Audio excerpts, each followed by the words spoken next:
tenerlo presente, y es un poco la misión de la Fundación.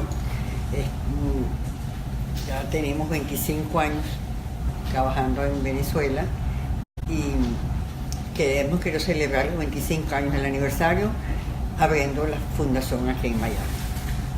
¿Por qué Miami? Porque por el mismo momento político que estamos viviendo, creo que de verdad que hemos creído todos necesario un acercamiento de lo que es Venezuela, que no se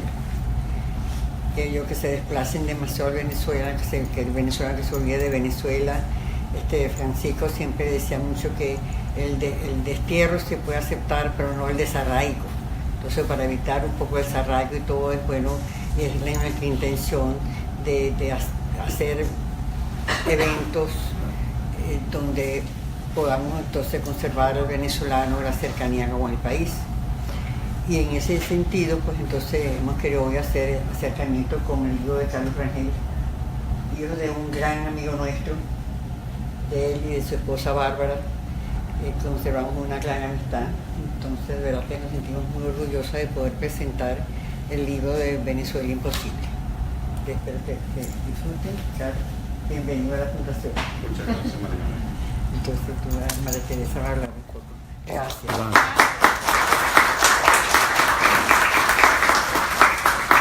Bueno, gracias María Margarita, es realmente un placer, además de la fundación de la cual formo parte, y estoy muy agradecida por eso y muy alegre.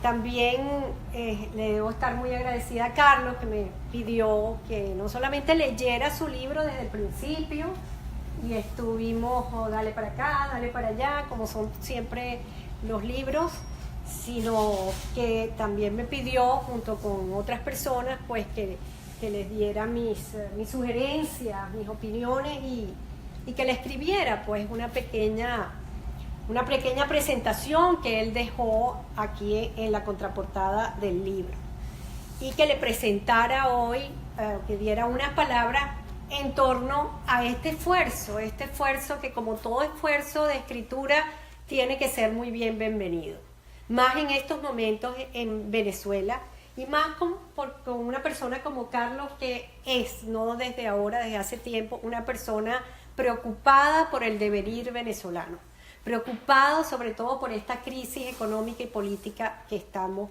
viviendo, y que ha llevado a un exilio de venezolanos, una comunidad o una diáspora, como se le llama, de venezolanos en el exterior, que no tiene precedentes en nuestra historia, y bajo un régimen que no tiene tampoco precedentes en la historia contemporánea. No me meto en la historia del siglo XIX, pero por lo menos en la del siglo XX, quitando, incluso metiendo a Gómez, el gomecismo, metiendo el perejimenismo. Yo creo que esta barbarie que estamos viviendo no se le acerca. Entonces, todo libro, toda reflexión sobre Venezuela, sobre nuestra identidad, sobre por qué llegamos a eso, sobre dónde estamos, cuál es la trampa que nos tienen a nosotros, tendido nosotros mismos en algunos casos, no solamente el régimen, sino nosotros mismos en algunos casos, que no deja que terminemos de salir, y algunas claves hacia el futuro siempre son bienvenidas. Y esto se encuentra aquí. Esto es un grupo de ensayos, de notas periodísticas, algunas hasta cartas pueden encontrar aquí de Carlos con esas reflexiones. Las manifestaciones, como decía, son varias, pero la reflexión siempre es la misma: o es el pasado, o es el presente, o es el futuro de Venezuela. Siempre está ahí, sobre todo bajo una perspectiva económica y política.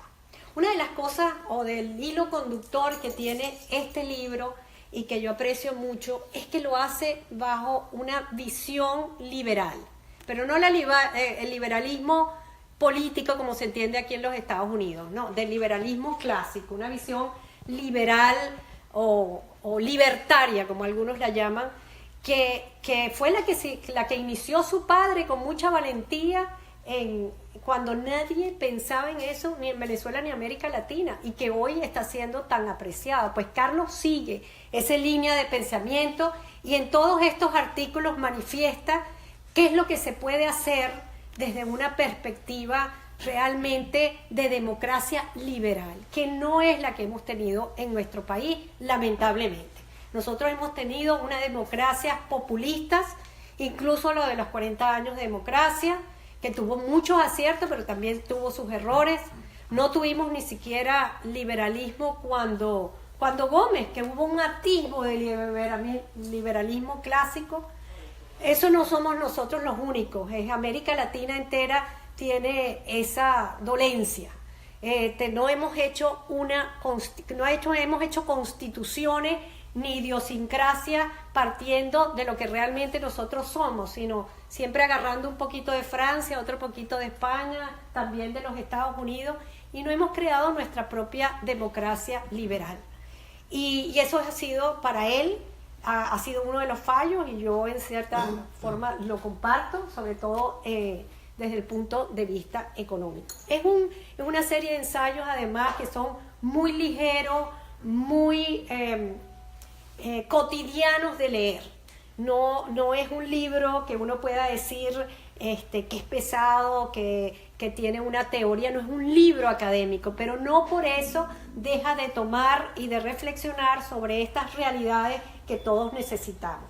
Yo quisiera que ustedes leyeran sobre todo las opiniones que Carlos Alberto Montaner, Diego Arria, Plinio Apuleyo Mendoza, Horacio Medina y Aurelio Concheso dicen sobre esta serie de ensayos. Por ejemplo, Diego Arria, un gran ensayo acompañado de un título engañoso, La Venezuela Imposible, cosa que yo también estoy de acuerdo, porque Rangel lo hace para provocarnos. Es un título que dice, bueno, aquí ya no hay más nada que hacer. Es un título pesimista. Cerremos todas las persianas y vámonos. Pero él dice, Diego Arria, y yo comulgo con esta opinión, perdón, pero que él dice que es un desafío, que lo que quiere Carlos es desafiarnos con las pruebas a la mano, señalando que semejante destino puede ser evitado. Es decir, que a la final sí hay atisbo de posibilidades de salida. Por lo menos esa es mi interpretación.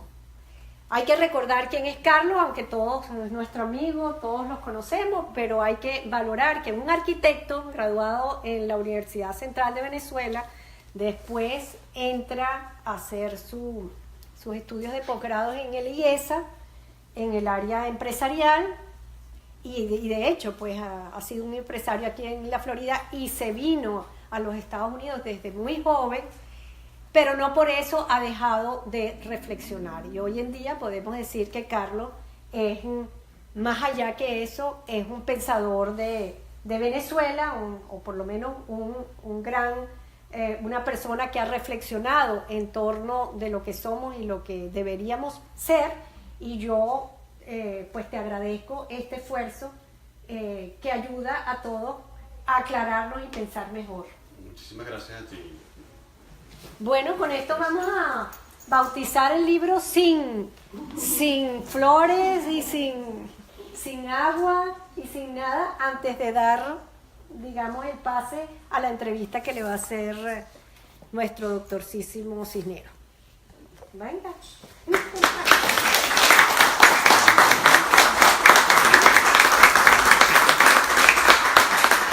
la manera de la Fundación Herrera Duque. Muchas gracias. Bueno. Entonces vamos a bautizarlo. Yo no quería utilizar nada para bautizar el libro porque me parece que parte del mensaje del libro es que no hay mucho motivo de celebración todavía. En algún momento sí se podrá hacer, pero en este momento si hubiese a bautizarlo con algo, lo bautizaría con suero de intravenoso. Okay. Hay que también darle las gracias a todos los que están aquí presentes acompañando a Carlos. Bueno, buenas noches, amigos y distinguidas personalidades que se encuentran aquí esta noche. Para mí es un gran placer esta oportunidad que me ha brindado Carlos de entrevistarlo en relación a la publicación de este libro. Y bueno, quería compartir con ustedes las respuestas que espero que Carlos nos ilustre un poco el marco en el cual se desarrolla esta obra. Cuando vi el título de la obra, me vino a la mente una frase que siempre se ha hecho, ¿no?, en relación con esto, y es que no hay metas imposibles sino hombres incapaces. Siempre vi eso y dije, bueno, un país imposible entonces será un país lleno de hombres incapaces. Quería empezar pues por este planteamiento central. ¿Qué te hizo a ti, después de muchos años de hablar de la Venezuela posible? En todos los foros se hablaba de la Venezuela posible, y ahora tú nos provocas con este título de la Venezuela imposible. Me gustaría que ampliara un poco por qué escogiste ese título y qué reflexiones te da a ti el planteamiento central de lo que está pasando ahorita en el país. Cómo no. Bueno, antes que nada, muchas gracias, José Antonio, por participar en este evento, en este gran evento aquí en Altamira Libros, aquí en Coral Gables, donde Carlos Zucchi y Susana, su esposa, nos han invitado a hacer un gran conversatorio, una conversación sobre este asunto. El libro definitivamente tiene un título que surge de todas esas conversaciones que hemos tenido muchos acerca de la Venezuela posible. Llega un momento en que uno empieza a frustrarse, ¿no? Uno empieza a pensar ¿por qué es que no se pueden poner de acuerdo para poder verdaderamente hacer todas esas promesas que tiene el país, ese potencial que tiene el país? ¿Cómo es posible que todavía estemos viviendo un tiempo imposible? Dentro del libro yo planteo un par de respuestas a la idea de la Venezuela imposible. Una de ellas se refiere a que nos gustaría tener una Venezuela que estuviese basada en un modelo de Estado de Derecho, de respeto a las leyes, de trabajo, de la cívica que hace el ciudadano y que crea un verdadero país, eventualmente, como me gusta decir, con paz, con democracia, libertad y prosperidad. Paz, prosperidad y democracia y libertad. Son 4 elementos que hay que pensar, que son los que cualquier país, cualquier persona en cualquier país quiere tener. El único problema es que uno ve lo que ha ocurrido en Venezuela durante los últimos 50 años. Uno ve lo que está ocurriendo en este momento entre la oposición y los oficiales, los oficialistas, y uno llega a pensar, bueno, ¿qué es lo que sucede? No se dan cuenta que el modelo está errado. El modelo que quieren, lo que piensan aparentemente es que no, los que están gobernando mal. No es el gobierno de turno, es el modelo, es la hegemonía mental que ha hecho que el país esté como está. Hay que cambiar de pensar, y dentro del libro, como la misma María Teresa decía, hay los fundamentos del pensamiento liberal democrático que sirven para proceder en esta idea de una democracia liberal con paz, prosperidad y libertad y democracia. ¿Cuándo en el desarrollo de la Venezuela del siglo XX piensas tú que Venezuela pasó a lucir imposible como país? ¿O fue alguna vez posible como país? Por supuesto que fue posible como país. Hay una cosa que ha ocurrido en Venezuela, que es que el petróleo se ve básicamente como una alcancía en vez de como una herramienta. El rentismo petrolero tiene un límite, más que nada porque el crecimiento no permite que un recurso finito como es el petróleo pueda abastecer a unas necesidades infinitas de una población en desarrollo. Entonces, aproximadamente alrededor de los años 70, por ahí 70, 80, ya empieza el modelo de rentista a fracasar pues, en su objetivo. Y por lo tanto, a partir de ese momento, más bien se va hipotecando el país cada vez más, va hipotecando su futuro cada vez más, con un recurso que es finito y que no puede nunca cubrir las necesidades del país. Venezuela pasó por un periodo más de medio siglo de dictaduras militares a través de pseudomilitares. Y luego vino realmente una generación de individuos muy bien preparados para la política, para la democracia. Incluso los mismos ministros de General Gómez eran gente calificada. ¿Cuándo empieza Venezuela a sufrir de un deterioro en la calidad profesional y educativa del liderazgo que conduce esta política del país, que lo ha hecho imposible de concebir como país? Esa pregunta es medio capciosa, diría yo, porque me estás haciendo decir que los líderes son unos incapaces.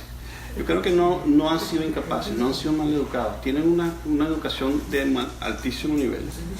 Lo malo es que se han caído dentro de la trampa del rentismo, en la trampa de pensar que una vez que llegan al poder pueden utilizar la alcancía del petróleo para desarrollar el país, en vez de o sea, la riqueza del país no está en el subsuelo, la riqueza del país está caminando por encima de la tierra. ¿No? Esos son los que hay que desarrollar. ¿No? Por supuesto que el petróleo no se le puede no se puede negar la importancia, pero como te digo, no puede ser la suprema el elemento supremo del modelo de desarrollo del país. Fíjate que lo que sucede, cuando sube el petróleo todo el mundo es feliz, cuando cae el petróleo hay golpes de estado, hay revoluciones. O sea, eso es un problema que viene Venezuela arrastrando desde hace mucho tiempo, desde los años 40. Pero Venezuela tuvo políticos que indicaron eso tempranamente, el concepto de sembrar el petróleo, utilizar el petróleo como una herramienta de inversión para crear una serie de industrias derivadas de eso. Y sin embargo, de repente se dejó todo eso a un lado, se dejaron incluso proyectos desarrollistas, proyectos de visión de gran futuro, y se pasó literalmente a lo que tenemos hoy, pues, que es un Estado que distribuye el ingreso petrolero. Esencialmente eso es todo. Como tú dices, cuando es mucho, hay para alguien, pero hay... ¿Qué peso le das tú en esa narrativa de tu enfoque de la Venezuela imposible al factor corrupción, al factor de que la gente llega al poder para usufructo personal y para literalmente llenarse los bolsillos a ellos y a sus amigos? Bueno, eso ya es una tara un poquito más anciana, más antigua que viene en el país, que tiene que ver con el concepto del mercantilismo. El mercantilismo, por supuesto, proviene de nuestra historia de España. Nuestros amigos españoles que están por ahí saben muy bien a lo que me refiero. Básicamente un soberano, una persona, un caudillo, tiene todos los recursos a su disposición y ese caudillo puede repartirlos a su camarilla de turno, como efectivamente está ocurriendo ahorita. O sea, eso es lo mismo que ocurrió ahorita, lo mismo que ocurrió antes. Eso es una tara, un vicio del mercantilismo que no ha sabido desarrollar nuestra política a un nivel de liberalismo que efectivamente permite el desarrollo individual del potencial humano. Fíjate, una de las definiciones que yo pongo en el libro es acerca de libertad. Libertad yo la defino como la condición bajo la cual un ser humano tiene el máximo potencial de desarrollo, tiene capacidad para desarrollarse. Si tú te pones a ver, esa definición es bastante interesante, porque cuando existen límites impuestos por, digamos, por una cárcel, en una cárcel no eres libre, no tienes capacidad para desarrollarte. Pero las cárceles no son únicamente esas cárceles con barrotes. Las cárceles pueden ser las interferencias que hace el gobierno sobre la actividad privada, sobre la actividad educacional, sobre gran cantidad de actividades. Por eso es que pienso que la libertad es la condición bajo la cual el ser humano tiene la máxima capacidad de desarrollarse como tal. Y creo que a partir de ahí, si tú ves el sistema mercantilista que ha prevalecido en nuestro país, no ha permitido que exista libertad, porque el poder lo tiene el soberano, el caudillo. El concepto de soberano, que viene de la Revolución Francesa, en el pueblo, no se ha implementado totalmente en los países, bueno, no solamente Venezuela, sino suramericanos. lamentable que cuando uno ve esa situación, uno ve, por ejemplo, lo que acaba de ocurrir, no en esta elección pasada, sino la anterior, la convocatoria a la Asamblea Constituyente de Nicolás Maduro, del dictador, ya no quiero ni decir su nombre. Él se apropió de la soberanía, porque verdaderamente él no tenía derecho a convocar, una elección para elegir constituyentes. El único que tiene derecho a convocar para elegir constituyentes es el pueblo. Él podía convocar un plebiscito para ver si el pueblo quería hacer después una constituyente, pero él no podía de una vez decretar una constituyente. Eso es una apropiación indebida de la soberanía del pueblo. Eso es lo que lo convierte en dictador.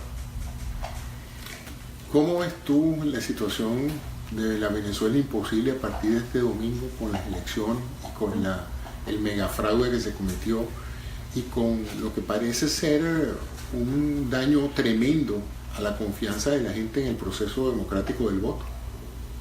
Porque si no vale la pena votar en una elección, independientemente de cuáles sean los márgenes, porque el gobierno va a poner los candidatos que les interese, pues eso hace un presagio terrible para la idea de pensar que democráticamente se puede salir de este régimen. Bueno, fíjate que esa discusión yo la he tenido hasta dentro de mi casa, acerca de si valía la pena votar o no. Si tú te pones a ver lo que le conviene al dictador, lo que le conviene al régimen, es que la gente no crea en él. Yo no quiero hacer lo que le conviene al dictador. Yo no quiero hacer lo que le conviene al régimen. Yo quiero votar. ¿Por qué? Porque el voto es una manifestación de la ciudadanía del soberano. Y yo sé que esta elección está viciada de origen. O sea, imagínate tú, acabo de hablar acerca de los ritos de la convocatoria de la Asamblea Constituyente, que es la que a fin de cuentas promueve la Constitución, la elección. Sabemos que el CNE, el Consejo Nacional Electoral, es un acuerdo de gente que pareciera que no sabe de matemáticas. Creo que sí saben de matemáticas. No, yo creo que no saben sumar muy bien, porque ponen unas cosas aquí y resulta que es otro resultado acá. Sabemos que esos resultados están viciados. Aún así, yo pienso que es importante que la gente se acostumbre a votar. Pero fíjate, en este caso, si tú dices y partes de la premisa de que el gobierno quiere acostumbrarnos a que no vale la pena votar, ¿qué mejor ejemplo que convocar a votar y después destruir los resultados y demostrarnos que aún votando no se logran los resultados? Por supuesto, democráticos? porque ahí para ellos hacer eso, de desilusionarnos de la acción de votar, necesitaban que votaran masivamente. Sí, pero es que ahí fíjate que la gente a veces piensa que Chávez, que Maduro, que esos dictadores no son muy inteligentes. Imagínate tú, al señor le dicen más burro, ¿no? A Chávez le decían otras cosas. Yo creo que esa gente es mucho más zorra de lo que se imagina. Muchos opositores dicen que está muy bien asesorado. Pero eso también. Pero fíjate que cuando se convocan las elecciones, no hay resultado positivo posible para la oposición. ¿Por qué lo hacen? Si no es que justamente no importa lo que haga la oposición, así se abstenga o si vote, va a salir mal parada. ¿Por qué la oposición entonces no hizo lo que debería haber hecho? Los líderes opositores no hicieron, salvo uno, que ya voy a él, que es documentar el fraude a todo nivel, documentarlo bien y para poder entonces establecer la ilegitimidad total del Consejo Nacional Electoral a nivel internacional. El paso siguiente, ¿sabes lo que pasa? Es que mucha gente piensa, no, pero es que tienen que nombrar un nuevo gobierno. Nombrar un nuevo gobierno, que la Asamblea Nacional nombre un nuevo gobierno, podría ser desastroso, porque estás pidiendo que la gente que un territorio tenga dos gobiernos. Bueno, ya se nombró una corte internacional venezolana. Sí, bueno, pero es que eso pasito a pasito. Hay que hacerlo, pero fíjate, cuando tú tienes dos gobiernos en un territorio, estás hablando de guerra civil. Fíjate que cuando nombraron a la corte, ¿qué fue lo que sucedió? Salieron a poner los presos a toditos y que pudieran escaparse y ahora están en la olla. Yo te digo una cosa, con las pruebas en la mano se podía haber nombrado un nuevo Consejo Nacional Electoral, así fuese en el exilio, en ausencia, que convocase a elecciones. Y esas elecciones, aun si no se dieran a lugar a nivel internacional, esas serían las elecciones legítimas. Eso pondría al régimen en traje. ¿Qué crees tú que va a pasar en Venezuela en los próximos meses y con miras a la elección presidencial del año que viene? Yo sé que no tenemos una bola de cristal, pero como analista harás una proyección basado en lo que se ha visto hasta ahora. Si tuviese bola de cristal, lo salía en el loto, ¿no? Eso es verdad. Es difícil imaginarse lo que va a ocurrir. A mí me preocupa mucho, porque francamente pienso que la oposición, hay gente dentro de la oposición que tiene, no hable acerca de este señor Andrés Velázquez, que sí documentó el fraude y es lo único que verdaderamente está... Hay que tener las actas completas. Exacto. Pero es que el fraude también es complejo, porque por ejemplo una de las estrategias del fraude fue cambiar todo el mundo de sitio de votación de un día para otro, lo cual hizo que mucha gente no fuera a los barrios a votar. Entonces hay muchos aspectos que no son necesariamente del conteo de votos que afectan. ¿Qué decir fraude? Decir fraude es una simplificación. Claro. Porque tú no puedes llamar fraude, es fraude, pero no es exactamente como tú dices, parte de la suma esa que no coincide, entregarle bolsas de clap a la gente cuando va a votar. O amenazarla. O amedrentarlas para que no voten. Público. O para que no voten. O sea, todo eso no es fraude, es simplemente una manipulación del sistema electoral típica de un régimen dictatorial. ¿Tú no piensas que con todo esto que se le puso a la oposición, una trampa perfecta donde si participaban les salía mal y si no participaban también podían responsabilizarse, el objetivo realmente era destrozar la confianza en el liderazgo opositor? Yo creo que uno de los objetivos... Fracturar en dos la oposición, divide y vencerás. Por supuesto, esa era parte de la idea, dividir la oposición. Yo creo que a la larga la oposición más bien se va a depurar un poquito y yo creo que se va a fortalecer.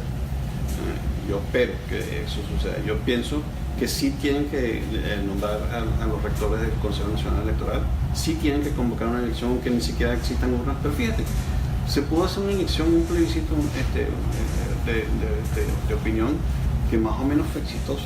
Yo no te digo que el gobierno vaya a aceptar una nueva elección que para ellos un CN espurio convoque, pero lo va a poner en una posición muy difícil y mientras más difícil se le ponga la situación, uno no puede dejárselo fácil a esta gente. ¿Tú no sientes que en la ecuación política venezolana hay un par de incógnitas que todavía la clase media y la clase opositora no ha podido definir claramente, que es los cerros y los militares? O sea, cuesta creer que todo el sector militar está metido en esto.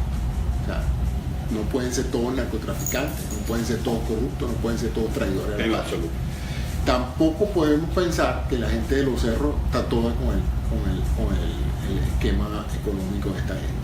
Entonces, se han hecho intentos con la calle, se han hecho intentos de escaramuzas militares para ver si se provoca la reacción que se produjo en el Caracazo, por ejemplo, o que se produjo con el golpe de Chávez, que generó 2 golpes sucesivos. Y sin embargo, chicos, esas 2 incógnitas no parecen responder a esas detonaciones que se le hacen, a esos tiritos que se le lanzan como diciéndole estamos listos para que juntos cambiemos esta situación, y esas 2 incógnitas siguen allí y paralizadas de una u otra manera. ¿Cuál es tu sensación de esos 2 elementos en el contexto de lo que estamos hablando?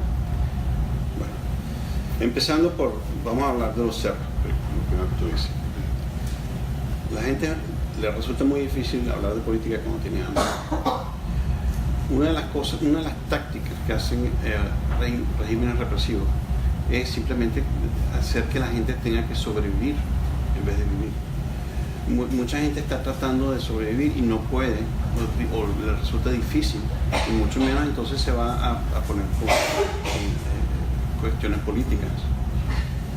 Yo sé que uno piensa, caramba, pero en Caracazo fue una gran explosión. Bueno, en Caracazo tiene mucha cola de interpretaciones, pero una de ellas es que primero, eso fue un movimiento organizado. Segundo, si te pones a ver, a fin de cuentas no tumbaron al gobierno. O sea, tampoco es, o sea, lo que ha ocurrido ahorita a partir de febrero de este año y a partir de febrero del 2014, yo creo que en muchos casos fue muchísimo más grave que lo que sucedió en Caracazo, pero acuérdate que en ese entonces existían medios de comunicación un poquito más abiertos. Aquí si uno se pone a ver lo que son las redes sociales y todo ese tipo de cosas, si tú aglutinaras toda esa información, verdaderamente yo creo que sería más impresionante, más terrible que lo de Caracazo. Caracazo fue terrible, yo me acuerdo, lo veía por la ventana. Pero, perdón, en cuanto a los militares, acuérdate, nosotros somos una generación que lamentablemente ya no estamos tan jóvenes como otros, ¿no? Y esos jóvenes son los que están tomando la batuta. El último verdadero tirito de nuestra generación fue en abril del 2002. Esa fue la última situación en la que nosotros verdaderamente como generación de alguna manera tuvo papel protagónico. Ahora el papel protagónico lo tienen las nuevas generaciones, lo tienen nuestros hijos, nuestros sobrinos, esta gente que verdaderamente son las que están llevando la batuta. Pero en el 2002, después del golpe de Estado que le hizo Chávez al gobierno de transición, porque eso sí es verdad, hubo un golpe de Estado, pero el golpe de Estado fue de Chávez contra el gobierno de transición. Después de eso, él purgó los militares, él los vendió, él los compró, él los puso, hasta Baduel lo puso preso, Baduel que lo sacó de la islita, que lo puso ahí, está preso. Y después les dio oportunidades de corrupción, lo que tú dices. Y en Venezuela hay más generales per cápita que en cualquier país del mundo. Y eso no parece que debería ser, ¿verdad? Bueno, muchas gracias a Carlos por esas reflexiones. Este y muchos otros temas son abordados en extenso en todo este conjunto de ensayos que él ha publicado bajo el título de La Venezuela Imposible. Damos gracias a la gente, los buenos amigos aquí de la librería Altamira, que gentilmente nos han puesto a disposición su local para esta entrevista y para este acto, y a todos aquellos presentes que están acá, que gentilmente nos han acompañado. Y bueno, yo pienso que todas aquellas personas interesadas en este y muchos otros temas asociados a una Venezuela posible van a encontrar en Venezuela Imposible unos elementos de reflexión importantes a la hora de entender mejor lo que ha pasado con nuestro país. Muchas gracias a ustedes por la atención y bueno, gracias a ustedes los asistentes por...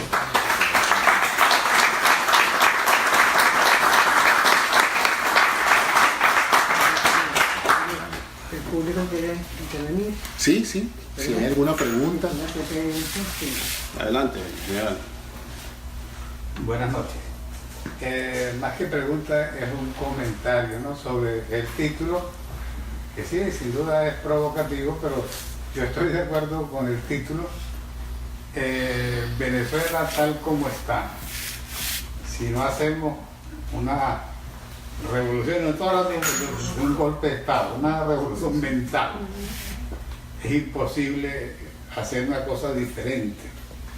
Yo me imagino que sea la idea quizás de Betancourt y la gente que tomó el poder en el 58, y los resultados están a la vista. Algo no funcionó, y yendo atrás a donde que lo mencionó Carlos, nosotros cuando llegamos al siglo XX, nosotros no avanzamos al siglo XX, nosotros retrocedimos al siglo XIX, porque, o antes inclusive, porque lo que hicimos con el petróleo, que ya venía, en realidad el petróleo del siglo XX, eso empieza a sacarse en forma alrededor de 1910, 1912, con Gómez.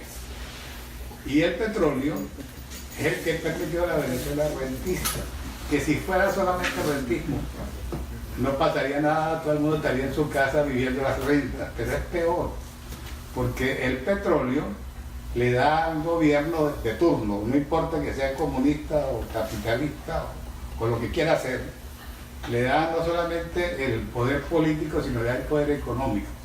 La suma de los dos poderes es terrible, y por eso es que la gran mayoría de los países petroleros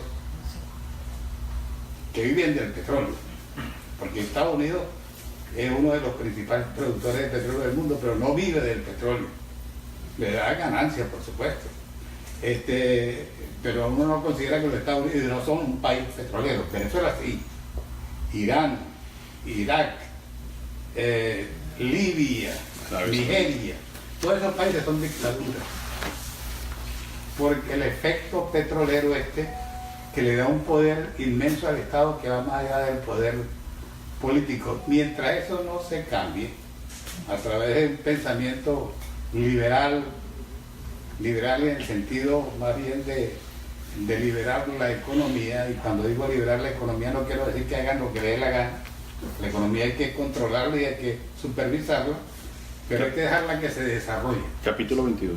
Exactamente, y eso es lo que si eso no cambia, vamos a seguir así y vamos a volver a tratar de seguir haciendo lo que intentaron en el 58 y los resultados van a ser los mismos. No debemos llegar ahí. Si podemos producir un cambio, tenemos que hacer esa revolución mental que le mencioné antes. Muchas gracias. Gracias. Eso se refiere a lo que llaman el concepto de hegemonía mental. Cuando hablan acerca de un poder hegemónico, por ejemplo, de los Estados Unidos, que no es solamente su capacidad financiera y poderío militar, que es el que invade las mentes de alrededor del mundo, sino es simplemente la manera de pensar. Y eso es un problema que ocurrió en Venezuela, a pesar de que hubo